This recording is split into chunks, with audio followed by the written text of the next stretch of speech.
What's up YouTube? I am Dave Winchester with The Lost Save, welcoming you back to my 31 Games for Halloween series. This is a series where I talk about a new horror-based or Halloween-themed video game every single day throughout the entire month of October. So what game are we going to be looking at today? Well, we're going to go back to one of the very first horror-themed / Universal Monster-themed, I guess, video games, Castlevania on the NES, or the Nintendo. So what is Castlevania? Castlevania is a action platformer, kind of in the vein of games like Ninja Gaiden if you played Nintendo. They're very similar. Ninja Gaiden, you're a little bit more mobile, but the engine is almost identical. I actually think they use the same engine.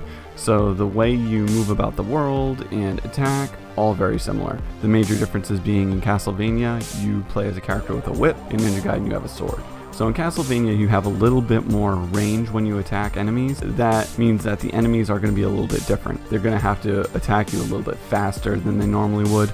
And the other thing about having the whip is it has a little bit of a wind-up time, so it takes a bit to get used to whenever you try to attack an enemy.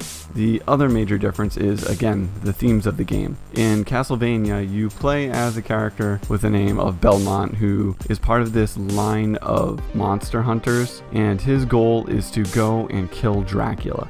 Every so many years, Dracula's castle pops up. It's populated by a ton of different monsters, creatures, things pretty much straight out of your nightmares, and his job is to go in there, take out Dracula once and for all, and end his reign of terror, I guess. There's not much to this game because it is an NES classic, but the graphics on it are still pretty good. There is a little bit of flickering and things like that you'll get with any NES game, but it still plays very well. It doesn't really affect the gameplay at all. The things that are going to drive you insane aren't going to be the graphics or flickering. It's going to be the types of enemies that you fight. Some of the enemies, like the Medusa heads, are notorious for knocking you off platforms and making your day harder whenever you play. Some other creatures will randomly respawn in different locations, so when you think you have a good idea of where they're going to be, they kind of pop up and screw you up. These are all like minor flaws, I guess you would call them, even though they're really not. They're programmed into the game for a reason, and it's to make it more challenging. This is one of those games that is NES hard, meaning it's so difficult that most people won't be able to play it. I actually recently ran through this game, and it's really difficult. I actually had to use save states to get through quite a few boss battles and things like that. Not because my skills are lacking, it's just this game is super difficult. You don't remember that until you start playing it. Like, you'll go through the first couple of levels, it'll be super easy, and then once you get to like stage 6, 7, further into the game where Medusa heads are attacking you while you're trying to platform, and while there are enemies on the other platform you're trying to jump to, it just gets very complicated.